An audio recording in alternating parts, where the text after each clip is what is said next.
Okay. Now everybody should be able to hear us. Okay. Yes, it started. Just working on video. Can you hear now? Working on video. Okay. Now everybody should be able to hear us. Okay. Yes, it started. Just working on video. I need to get this welcome off the screen. I can also hear you twice now. Oh my gosh, I know. It's echoey. Okay, hold on.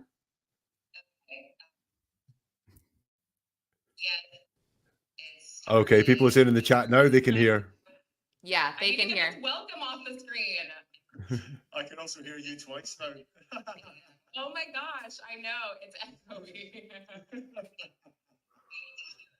Can any guys, I want to get the banner off the screen. Is anybody really good at StreamYard? Okay, people are saying in the chat now they can hear. Yeah, they can hear. Welcome off the screen. Why is it echoing, Jack? Do you have a computer on there by you with the stream on? Yeah. That might be it. Oh, right. I was just making sure. You're so smart. Okay. Okay. I literally had the stream on because I was trying to get the banners off. Hold on. This is so embarrassing. It's a good banner. It's a great banner, but it's super embarrassing. So let me Jack, why don't you introduce yourself while I figure this out? Well, hello everybody. I'm Jack. And I am as technically incompetent as they come, so I'm no help whatsoever to poor Lauren. What I do mostly is look at people's statements and words, and the words that we use can be very revealing. The words that we pick, we don't pick by accident. They're either picked on autopilot by our brain. You know, when you're just chatting with your buddies, those words just come out and you don't even think what words you're going to use. Your brain's picking the words that best fit that opportunity. Sometimes, especially when we're in court and giving testimony, then we deliberately pick our words. So no word is chosen by accident. It's either our brain picking the best one that it thinks fits the situation, the reality as it knows it. Oh, there we are. We're here. I'm just trying to make it bigger. Sorry. Everybody can see us, right? Yeah. Everybody's so nice, too. Don't be embarrassed. It's your first time. That's so kind. Oh, my gosh. So kind. And it is. It's Lauren's first time. So press the like button and put some comments in so that this gets into the algorithm and helps her grow her channel. You're so sweet. They're going to be like, no. Okay, now I just need to get that part off. We can see. Oh, okay. Everybody, you know what? Everybody can see. All right, great. So here we are. Here, let's go. Let's do it. Okay. I'm so sorry that was so painful. Only 7 minutes. I hope I didn't waste too much of your time. I'm Lauren Conlon. You all heard from Jack Fox. Obviously, if you're listening, you know who Jack is and you know how amazing he is. He is the human lie detector. I am a silly podcast host and reporter who just really wants to learn and is really fascinated by everything that I am seeing in this trial, in the Karen Read trial. And you know, there are a couple things I want to talk to Jack about after Karen Read, but specifically, True Crime Carrie, this is for you. She requested another episode with Jack. I had done 2 with Jack on some of the witness statements, and after me personally, what I saw from Cannone the other day, I was shook, and if I had any doubts that I thought she was possibly biased, and again, this is my opinion, possibly biased, and she really had no patience with the defense, well, this really sealed the deal for me. So Carrie requested that Jack come back and we do some analysis on some of her statements. So I wanted to point out, Jack, I sent you something that for me started last week with Yannetti when she accused, she's like, enough with the hyperbole. enough, and I don't recall what day this was in the trial, but she basically was like, a jury's not here, you don't have to show off. It was pretty brutal. So Yeah. yeah, let's go back to that if you don't mind, and just break down the interruptions, the size, what you made of all that. Right, so this is tough brief. Thank you, Lauren. Thank you, Kerry. It's analyzing someone who is legal, talking in court. So they are going to be really strict around what they talk about, and this is not like a normal conversation.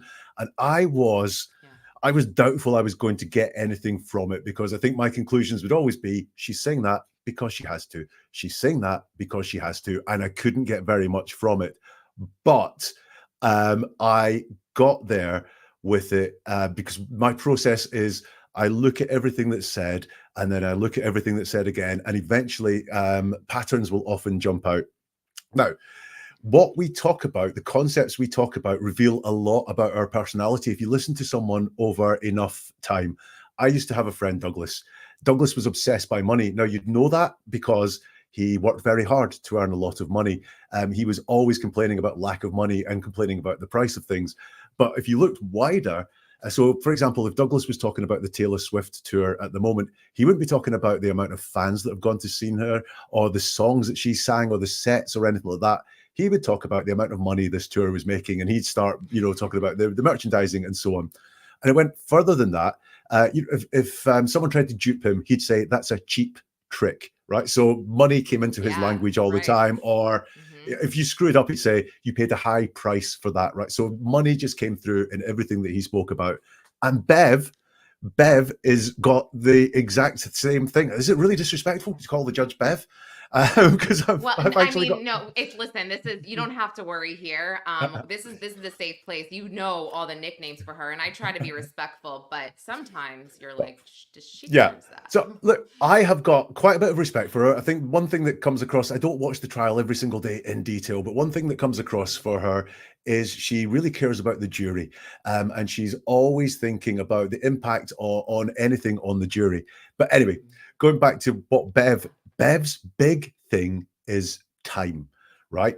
So when you watch Bev talk, you will see she repeats over and over again the concept of time. You pointed it out in your very first conversation with me about Bev. How long will this take? And then she talks about the jury are due back in here in 15 minutes. How long will voir dire take? How long will you need to talk to this witness? And she really has time as a real core thing that she's worried about. Why that is, I don't know. We all have different views of time. Some people don't want to waste a second. Some people like to take their time to do things and enjoy them. Can I say one thing about that? I think that she's incredibly impatient because we're ending week 8, and the prosecution is still presenting its case in chief, and I don't think that it should have taken this long personally. So I just think it's ironic that she's like, hurry up, Mr. Jackson. And you know what I mean? And it's like, well, look what we've got here for the last 8 weeks, but continue. So time is incredibly important to her. In terms of concept, she even tells the attorneys, you'll have to stop that. And again, stop is very much about time. It's like, stop this. And you'll have to start that, so she stop and start around time. So time is her utmost priority. Potentially that's because she is in charge of the schedule and it's running way behind schedule. There may be a reason for that isn't just to do with her. It might be Mr. Ponderous for the prosecution that is making this last a little bit longer, but time. So when you sent that one where she is, Uneti's trying to make a motion, and she sighs. And because of what we hear, it's almost like she's sighing in his face. I've got to say, that courtroom is mic'd incredibly badly. So what might be, she's sitting back in a chair going, comes across to us like, oh, because it's right on the mic. So it might sound ruder than it is, because that courtroom, the microphones in that courtroom are terrible. All of them do, because there's a lot of sighs that come out. And I'm surprised that nobody's mentioned anything, or maybe they have, because the sighs have gotten a bit better from day one until now, but she definitely forgets, I think, because we still hear a lot of them. some people were calling her Darth at the very beginning because I think she was very close to the mic and Yes. breathing Yes. into it. And that doesn't happen anymore. There is much less of that. Yeah. So, but the sighing, going back to the sighing, they came, you used the word impatient. That's my summary as well. She has a lack of patience going on. So actually, when she is frustrated with the prosecution or with the defense, and we can talk about bias a little bit later on if we want, but when she is frustrated with them, when those sighs do come out, it is because they have gone off her very narrow roadmap of things that she wants to talk about. And you can almost hear it. So in that Yannetti passage, when Yannetti is arguing about the defense's actions, so what they have done, or saying what he has done, talking about his actions, she's fine.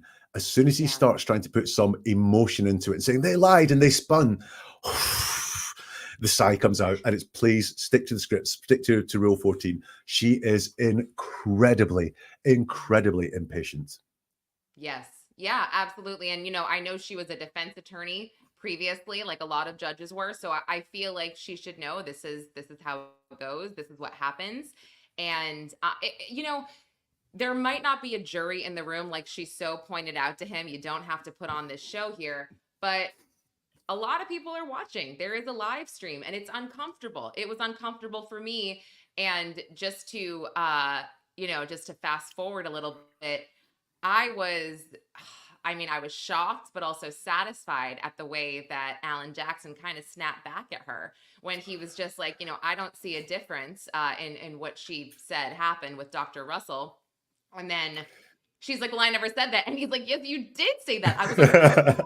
I was like, oh my gosh. I was like, no, he didn't. And I wasn't sure how she was going to react to that. And actually, she impressed me in the way that she didn't really react to that. I was like, whoa, she does love to reprimand him, and she didn't there. So I was a little surprised, but.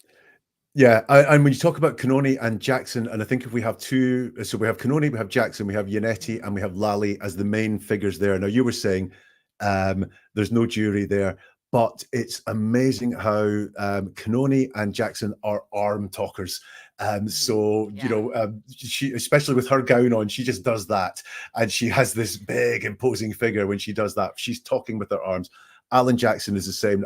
He is, for me, he gets the theatrics of theater, right?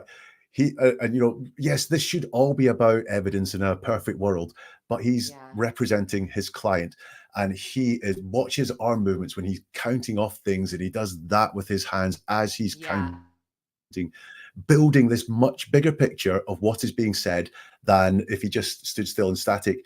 Yannetti, he's sorry, not Yannetti, Lally is very still when he talks, often with his head down, and there's no presentation from him whatsoever beyond words, and that has got to impact on a jury. You know, like we take in much more than the words we hear. We take in everything that's there. We might not even realize that is happening.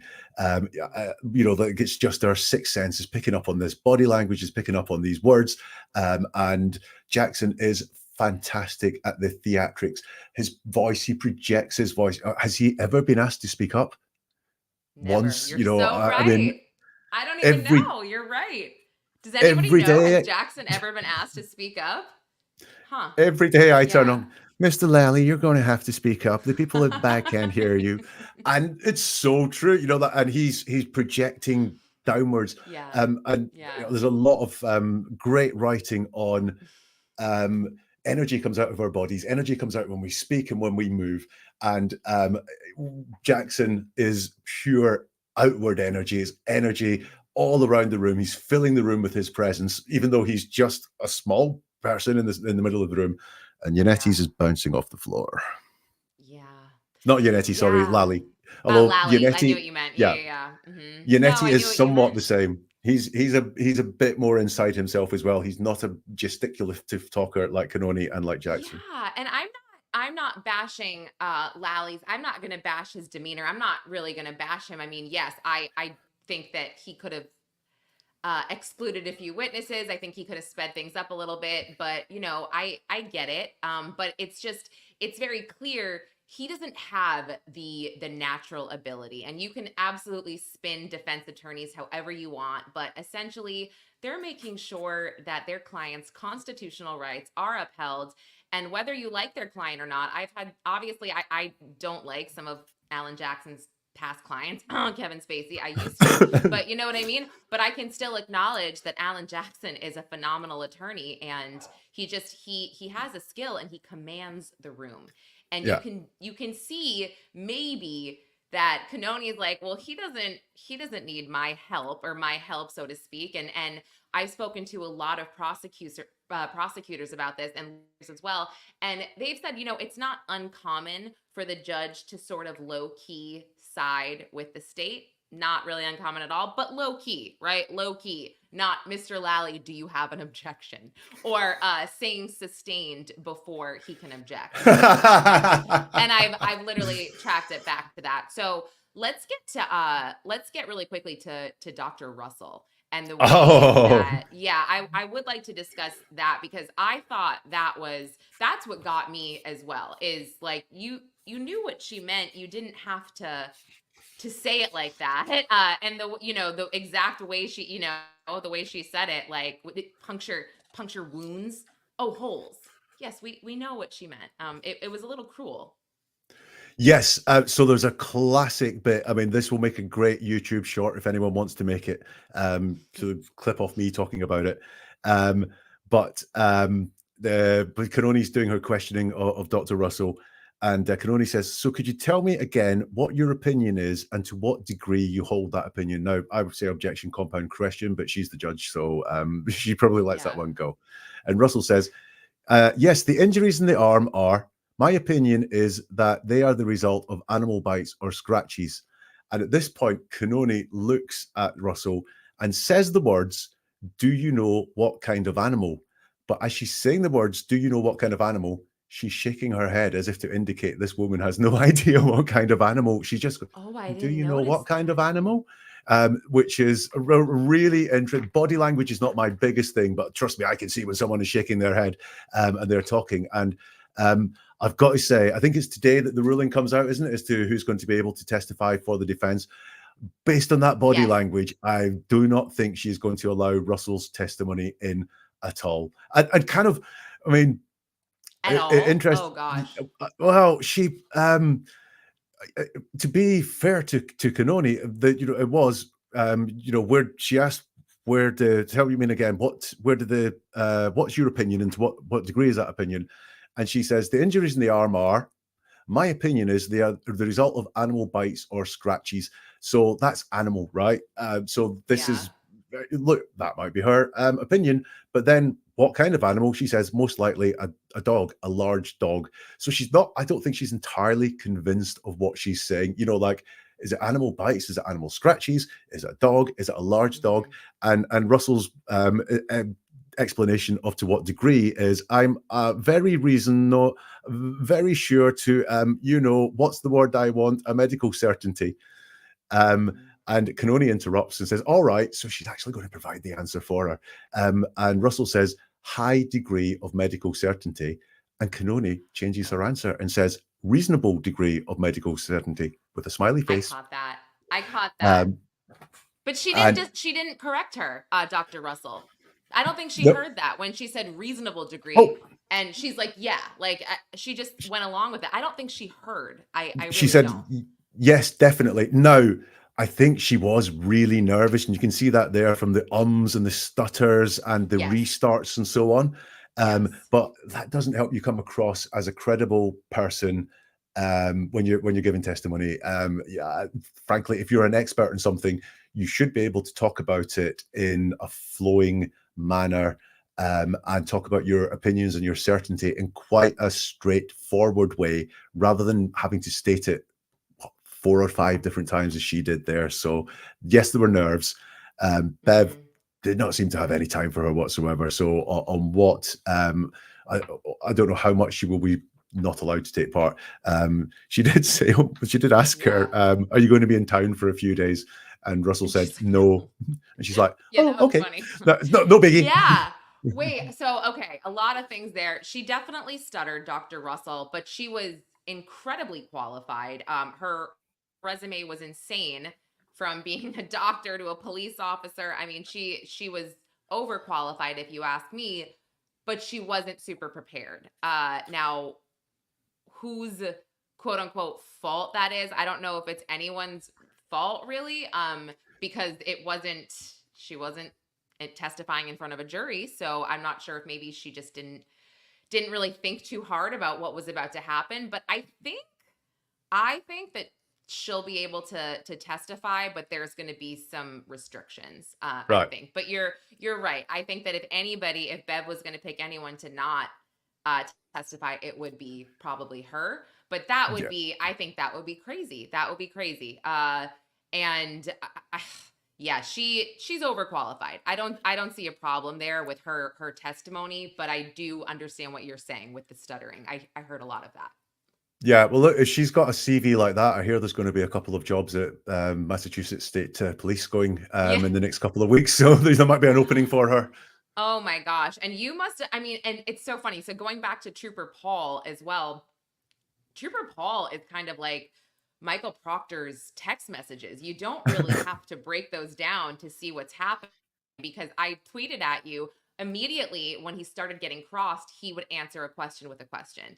And I think he did that 3 times to start. And I was like, well, this guy doesn't know anything, because he doesn't know how to act when he's being asked a question that wasn't rehearsed previously, you know, by the prosecutor.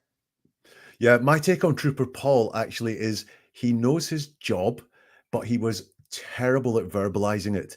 And therefore, when you can't even say your point the first time, you're going to crumble when you're asked any questions about it.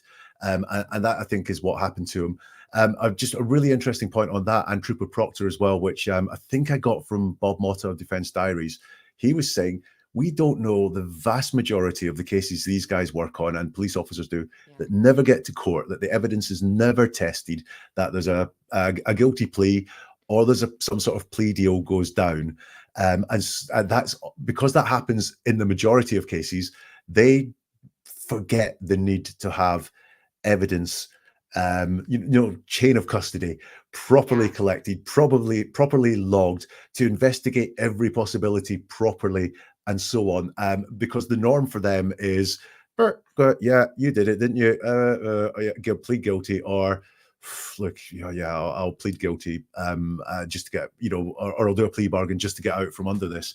And actually they get, and I'm not talking about, I mean, these guys were sloppy, but in general, there's a bit of sloppiness there because the evidence isn't always tested. And, if that's what's happened here, shame on them.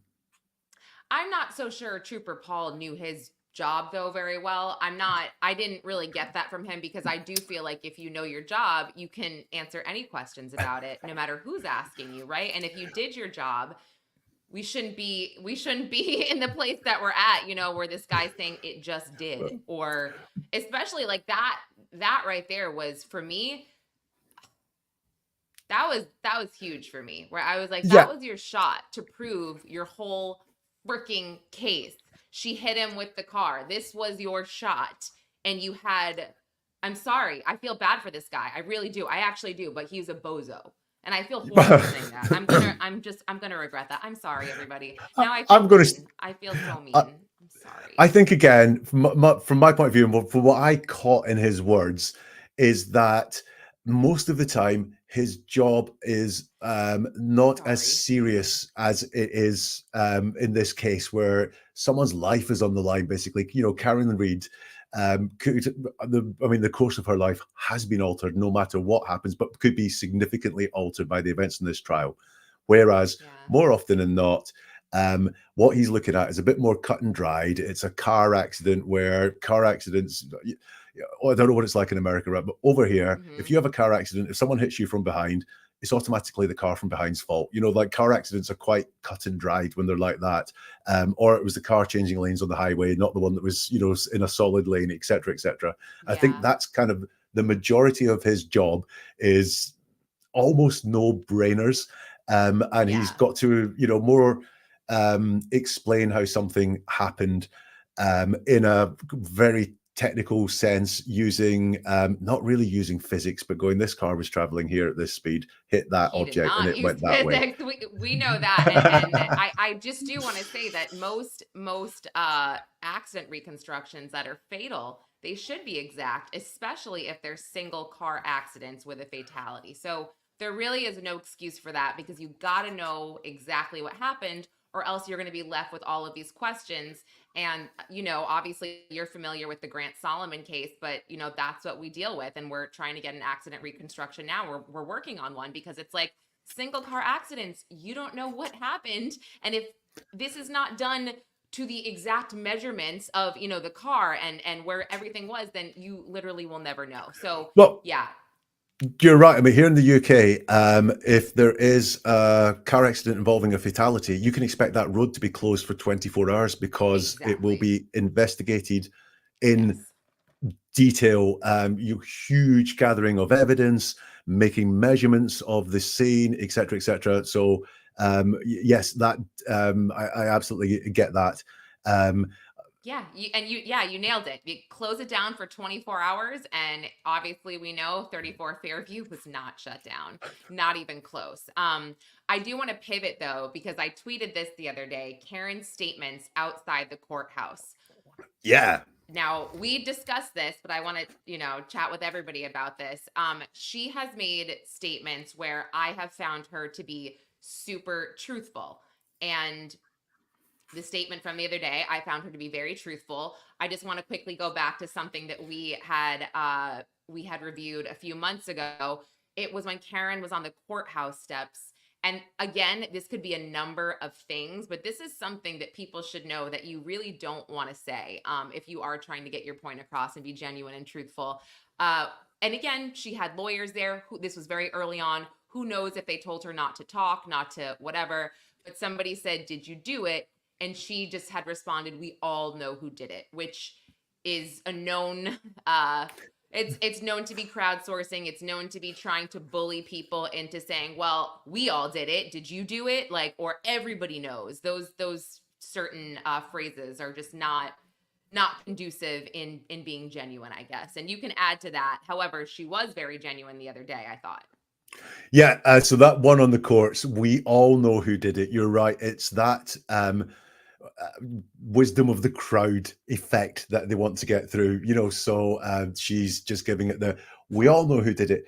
We say these things, words like obviously as well. You know, obviously I couldn't do it because, which is to send a signal to the brain of the person listening saying, don't question this, because if we all know who did it, you're the dumb one if you don't know. You know, that's the mechanism that goes on there. It's social proof. You see it all the time at work in Amazon star rating.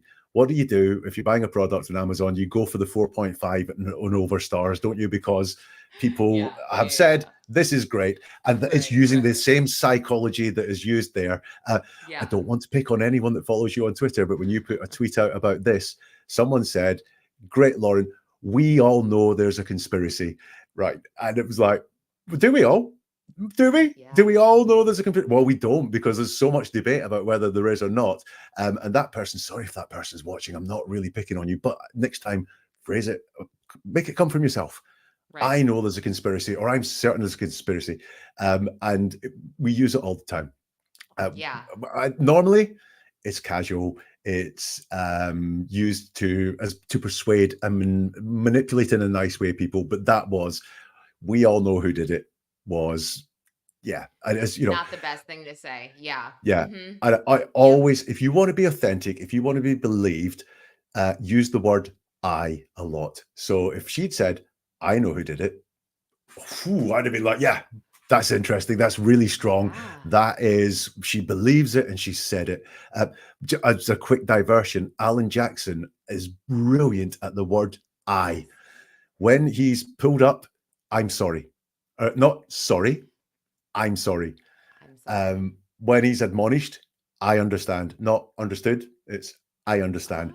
And at that, now he may genuinely mean it, right? So he may mean "I understand," but it gives him, it gives the words a personal quality, which builds on the charisma. Sorry, we're going down a real diversion now, but I I didn't even think about that. That's really good. That's really good. How do you feel when you say to someone, I love you, and they reply, love you too?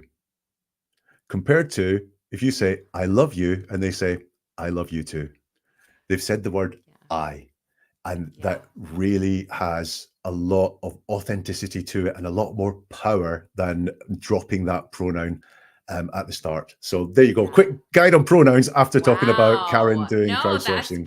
That's pretty amazing. I think I'm guilty of saying that. Love you. Right. That's a really good point. So easy on texts or DMs or anything like that to drop your pronouns.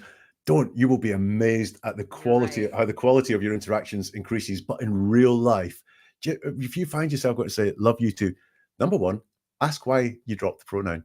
Just ask yourself, do I really love this person? And then say I, because it will hit home a lot better with people. It really will. Oh my gosh. Now I feel like a piece of crap if I don't say I. All right. Thank you so much for that. I'm glad to help. Good point though. No, but you're so right. Alan Jackson does that a lot. I understand. I'm sorry. You're right. I'm gonna be looking for that. Absolutely. Yeah. Well, watch Alan Jackson's Eyes and Auntie Bev's Time, and you'll never watch the trial in a bored state ever again. Yep. No, I agree with you. But let's go to Karen outside the other day when she said there is no case against me. I was pretty I believed every single thing she said outside that courthouse. And I agree with you, but with a huge but. I'll just read the words that she said. She said, there's no case against me. After 8 weeks, it's smoke and mirrors, and it's going through my private life and trying to contrive a motive that was never there. Okay, so that's that part of it. Now, the more straightforward, unqualified, direct our words are, the more that's indicative of someone's telling the truth. They're just saying what's there from start to finish, A to B. And she does that. There's no case against me. There's nothing in there that's extra. There's nothing in there that's said to convince us. You know, if she said, there really is no case against me or anything like that, then I'd be going, why is she working harder with her words to persuade and convince us? But she doesn't do that. She says, there's no case against me. After 8 weeks, it's smoke and mirrors. Again, after 8 weeks, it's smoke and mirrors. Not after 8 long, arduous, stupid weeks. You know, it's just after 8 weeks, it's smoke and mirrors. It's flimsy smoke and mirrors, or no, really straightforward. It's going through my private life. Yeah, again, it's going through my private life, nothing extra in there, and trying to contrive a motive that was never there. So it's very straightforward. You know, you would be hard pushed to take a word out of that sentence and it would still mean the same. You would change the meaning if you took a word out of that sentence. So highly indicative that that is the truth. The only thing I would say is she's not talking about events of the night of the 29th of January, 2022. She's talking about the trial. So there's no case against me is not the same thing as I didn't do this. I'm not saying she did do it. I'm just saying there's no case against me is not the same thing as I didn't do this, as is trying to contrive a motive that was never there is not the same thing as trying to contrive events that didn't happen. So that's she really believes it. And I think what this indicates is she believes the court case is going really well for her. And if I was her, I think I would have the same level of confidence, having looked at how it's kind of the case against her has limped on. I think she's very, very confident on that. I think that was a very truthful statement. My but would be she is talking about the case. She's not actually, as she would have to do if she was on the witness stand, to talk about the events of that night. Okay, so did I freeze? Because you froze for me. You've frozen for me now. I'm frozen for you. Okay. Yeah. I feel like, I am totally frozen. I want to like refresh my StreamYard. Should I just do that, or am I going to get kicked off if I do it? Oh, no, wait. I have something that if everyone can hear me, we're frozen. I think I'm frozen. Something is Jack. Can you still hear me? I can still hear you. You are frozen, and I can see you are frozen on YouTube as well. Well, right. While Lauren's not here, press the like button and put comments, get in the chat so that the algorithm thinks this is worth sharing and watching, because this is her first live. I know she'd love to do a load more of them. So press the buttons and make Lauren feel appreciated, because this is coming to you at no cost whatsoever from Lauren. She has got off her ass and done this all by herself. I'm hoping she comes back to join me soon, because I've got not much else to say. I do have lots to say, but this is Lauren's gig, so I'm hoping that she comes back shortly. I will go on and talk about Karen then, shall I? Because she said some more on the steps of the courthouse the other day, and she was asked, have you ever thought about what it would be like to be on the witness stand yourself? And she says, yes, I have. I'd like to fill in some holes and correct some lies, but it's up to the attorneys, and they'll make the call probably at the 11th hour. And again, this is a really straightforward, truthful statement. She's not feeling the need to add anything into these statements at all. So again, I get the feeling that this is all a very truthful answer. She answers the question as well. So another indicator of if something is truthful or not is look at the question that was asked, and does the answer to the question match the question that was asked? And she's asked, have you ever thought about what it would be like to be on the witness stand yourself? A question that can be answered with a yes or a no. And the first word is yeah. So again, that's real indicative of the truth being told. She says, yeah, I have. So I believe, yes, she has thought about what it would be like to be on the witness stand. Again, not really a surprise, because she's the defendant in a very serious trial. She says, what I'm interested in is, she says, I'd like to fill in some holes. So that's the very first thing she said she'd like to do, is fill in some holes. I don't know what those holes are or what she thinks those holes are, but that's the very first thing she says she'd like to do on the witness stand, is fill in some holes and correct some lies. Now, we could all guess what she thinks are lies that she would like to correct. I'm sure she has some herself that she's heard, but again, I don't pick up any deception there in her words whatsoever. But really interesting that fill in some holes is her priority. But she says it's up to the attorneys, and they'll make that call probably at the 11th hour. And for someone who can be quite strident, and we'll talk about that stridency in a minute, then that is an interesting one, that she is deferring to other people and letting us know that it's them that are making the decision, and she's quite happy for them to make the decision. And she says, I'm there or I'm not there, I defer to them. So again, that's very laid back language. There's no need to persuade us that she's in charge. We were talking about Judge Bev early. Lots of her language is letting people know that she's in charge. She uses, Judge Bev, uses the word so a lot to begin or end sentences. So, a very in charge word. So people say things in the court and she goes, so. Narrows your attention down on that two-letter word, so. And then she tells you how it is. And that is very commanding language. Sometimes Bev finishes sentences on so, which she makes a ruling, and then she says so. And again, that focuses your attention. So something always comes after so, and Bev leaves a really long pause so you can make your mind up for yourself. That's in charge language. I wouldn't call it controlling or manipulative language, but it's in charge language. Whereas going back to Karen, she says, I'm here or not, sorry, I am there or not there. I defer to them. So that is very supine language. That is very relaxed language there. The next thing she was asked, Karen, was, are you going to testify? And she doesn't say yes or no. This is a question that could be answered yes or no. Now, she probably doesn't know, but she could say, I don't know. What she does say is, I'm an outspoken person and I've never not been able to speak up for myself in my defense, except when it matters most. I've got to rely on them and their expertise. I'll defer to the attorneys. Now, I criticized her for not saying I when Lauren was talking about her on the court steps.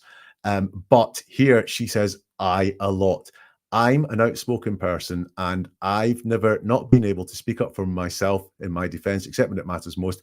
I've got to rely on them and their expertise. I'll defer to the attorneys. So she, through the I, is taking real ownership of what she is saying there, implying she means it. She believes it. There's no stuttering on the I. There's no dropping of the pronouns. So again, indication here that she's telling the truth.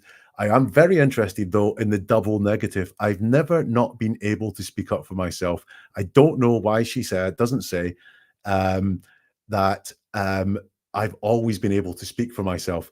But she says, I've never not been able to speak for myself. Why that focus on the double negative? My thinking on that potentially is that that's really where her focus is, on this negative part of it. I think, you know, maybe she isn't going to testify, and that's already been decided, which is why when she's asked, are you going to testify? She doesn't say yes or no, because the answer is no, but that's not information that she wants to share at the moment. And therefore, I've never not been able to speak up for myself. Probably an indication that she, at the moment, in her mind, isn't going to testify there. That's why I have in that statement. Lauren has said, I'm sorry, my whole computer froze. So, yeah, I'm back. He's back. Yay. Well, so I grabbed my husband's computer. I'm so sorry. I have no headphones and my mic isn't plugged in. I'm so sorry. The whole thing froze. And I thought that if I shut it off, that you would be kicked off too. And then we'd lose everybody. So I was like, I have to do something about this. Can you hear me okay? I can hear you. Yeah, I can hear you absolutely fine. Okay. Can everyone else hear me? I think everyone else can. Did you answer some questions from the chat? Because I wanted to get to questions because I didn't have a moderator. So I would be right up for that. I in case you didn't hear, I just finished off dealing with the Karen Reid answers. My conclusion was she's not going to testify, because when she's asked, is she going to testify, she doesn't say yes or no, but talks in the negative about, I've never not been able to speak up for myself. So thinking it's settled with them at the moment, she's not going to testify. That might change, but I think she doesn't think she's going to testify. Why would you at the moment? Well, I was just going to say, here's my non-expert opinion. Unless the medical examiner comes out swinging, I see no reason why she would have to testify after Trooper Paul, essentially. And if they're going to let let's just be honest, the Fed's expert reconstruction guy testify, I think there's no reason for her to get on this stand. Let me just see, is there any other questions? Oh, someone said I walk into Jack saying huge butt. And the butt was because you said, I think she's truthful, but. Yes, Michael, I need moderators. Lauren, I think you're frozen. Yeah, I'm sorry. Was I probably making a horrible face? I'm sorry.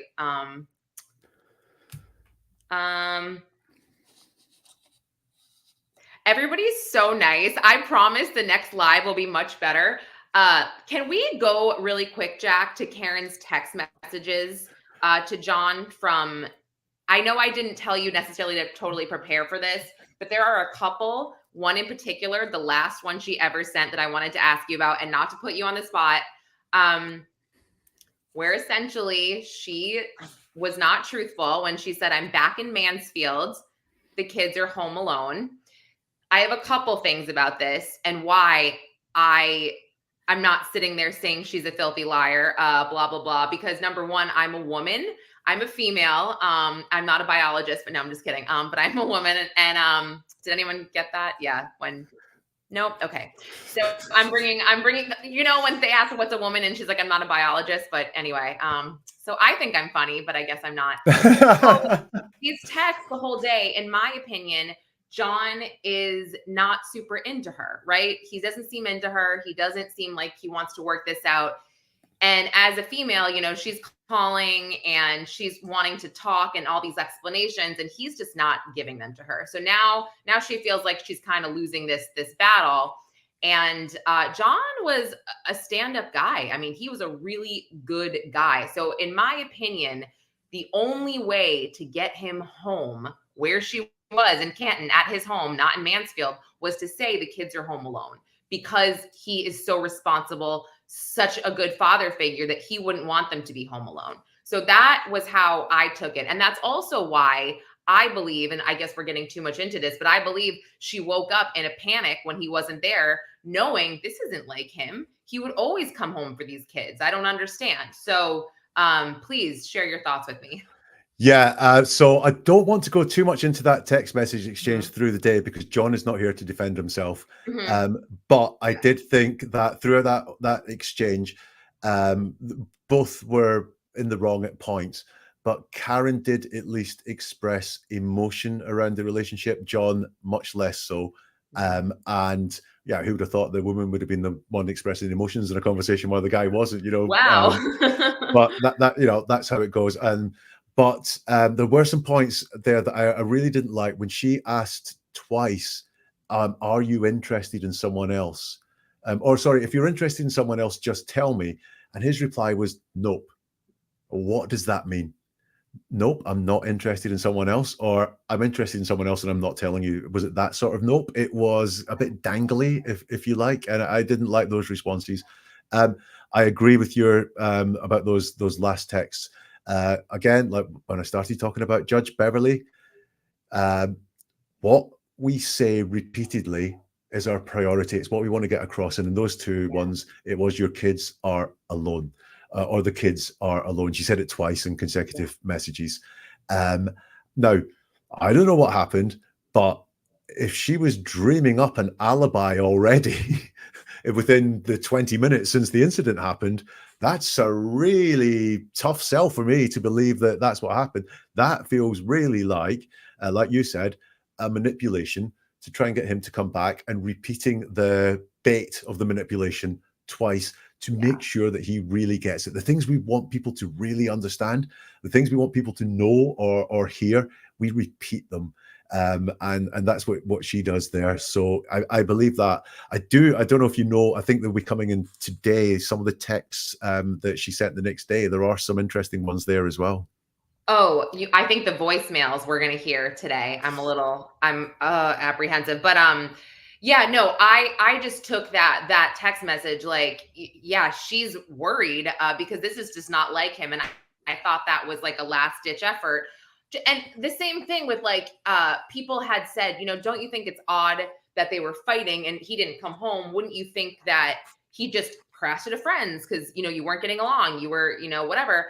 And that's where I say no, doing the research and hearing everything about John, he's not staying out. He's coming home to those kids. He wants to make sure they have a healthy breakfast. They have, you know, they're well taken care of. And so that's to me why she woke up and she was like, oh my gosh, something happened. This is not like him. Yeah. Especially after she said twice, they're home alone. That's how I read that whole thing. But of course, people can interpret it however they want. That's what this entire case has been, right? One expert says this, and then one side's like, nope. And then another expert says this, and the other side's like, nope. So, yeah, I saw when people talk about those text messages, it's look, Karen was crazy. She must have, look at this psycho messages she's sending. She must have run him over. Well, no, sorry, you're even I could look at those text messages and say what happened on Fairview Avenue that night, because those are text messages. They do not mean anything. You look through my text messages over the past 20 years, you'll probably find very similar conversations. I've never run someone over. I've never been run over. You know, the life goes different ways. Yeah. And then, so, you know, it's like you said, everything is down to interpretation. With all the evidence that's being presented, there's no, that I've seen, smoking gun. I doubt a medical examiner is going to be able to give anything that's particularly, it's only going to be their opinion. Well, that's what I'm wondering, where I'm like, unless the medical examiner comes out swinging. And then you can tell me what you think of this, just in general, because I didn't really ask you about this, but the state, you know, had these two experts come on and and they were very credible experts, right? Debunking the 2:27 a.m. Google search. And I'm kind of like, yes, very credible people. Everything was so confusing to me as just a, you know, regular citizen here. I could not follow everything they were saying.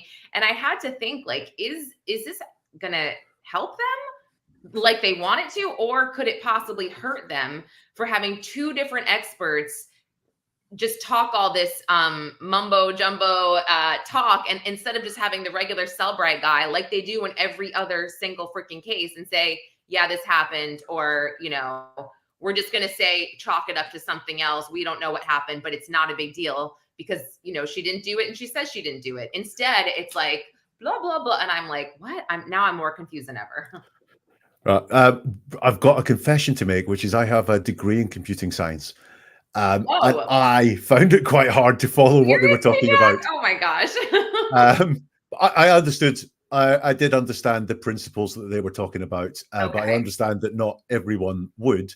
But I agree. It was so much was put out there, and some people were talking in analogies. So I cannot remember her name, but the woman that testified around, think of it like being in a restaurant, and you have the table, you have the service area, and you have the kitchen, and that is how information is passed around your phone.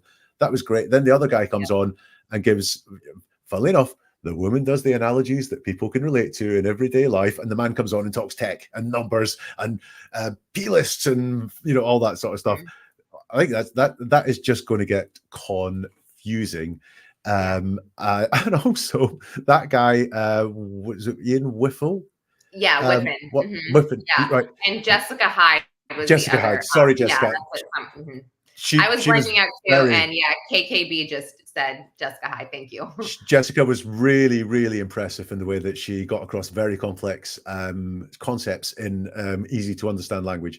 But the Ian guy sounded like he was trying to get himself a job, talking about the software that he's developed, and it's like, you're an expert witness in a murder trial. Yeah. What is going on? The whole thing was very, very bizarre. And I like I said, they were very credible. I'm not knocking them at all, but I was just like, the jury you have to think is like us. So I don't know if all of them, they're going to be like, yeah, you're right, that never happened. Or they're going to be like, well, now I'm a little confused at why the state is putting so much emphasis on this and not the defense, because it's like, you never know. The jury could have just forgotten about that completely because they haven't really been hammering it in, the defense. And it's really weird. Or maybe they're just getting ahead of what's to come, the defense's case in chief. So maybe they're being smarter than we give them credit for.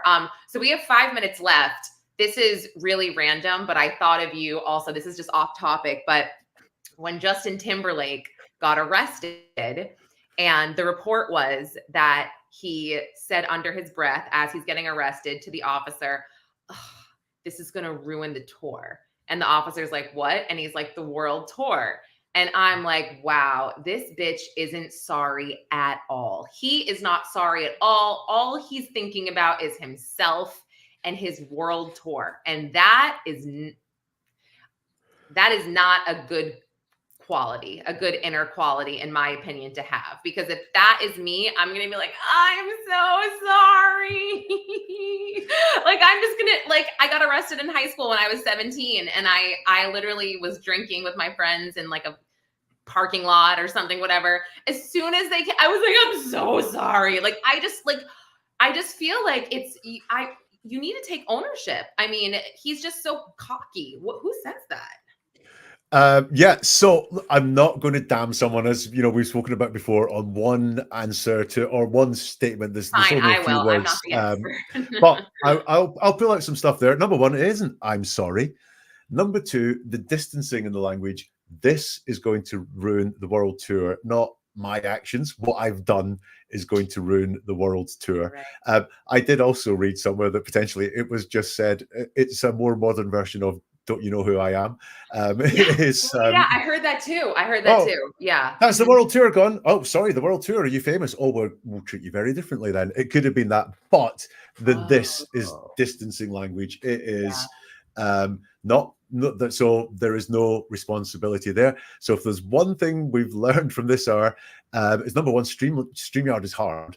And number two, use the word I a lot more. Use the word I. If he'd said, I've ruined the world tour, your impression of what he said would be so different. But he said this and not I, and you've gone, don't like you, Justin. And bear in mind, I'm not going to use my expertise to pull someone apart for one answer, but you're entirely allowed to, because this is the interaction that you've heard from this person, and that's the instinctive reaction that you've had, and that's how communication all the time is. The more you hear, the better a picture you can get. But that phrase, first impressions count. So if that's the first thing you hear from someone and it makes you go, oh, it's fair. Well, that wasn't my first. I mean, I've felt this way about him since I read Britney Spears' memoir. And then I heard him at his concert say, I'd like to take a second to apologize to absolutely fucking nobody. I was like, oh, he's doubling down on his cheating, on his treatment of her with the, you know, I'm just like, okay, now I'm kind of like, you're a has-been. Sorry to say. So, but anyway, so, okay, the trial is back on today. We're going to be watching it. We're going to be paying attention. I mean, I'm hoping that the defense can start tomorrow. I'm not going to put all my eggs in one basket here, but I am very anxious. And I hope that, Jack, you will join me for a live again, because I will be so good the next time. I'll know what I'm doing. I promise. And I'm going to use my husband's computer. I clearly have too many things running where mine just craps out like that. So, but yeah, I really hope you'll join me again for some more analysis on some of these statements and whatnot. No, I've really enjoyed it, and thank you very much for having me. Don't forget to press the like button. Press Lauren's like button so she does this more. I'm going to have more of these, and especially with Jack, because he's the best. And then if you don't follow Jack, I'm going to put everything else in the show notes. So all of where his websites where you can find him. Okay, and thanks for holding it down for me, Jack, when I got kicked off. Oh, wait, my debut.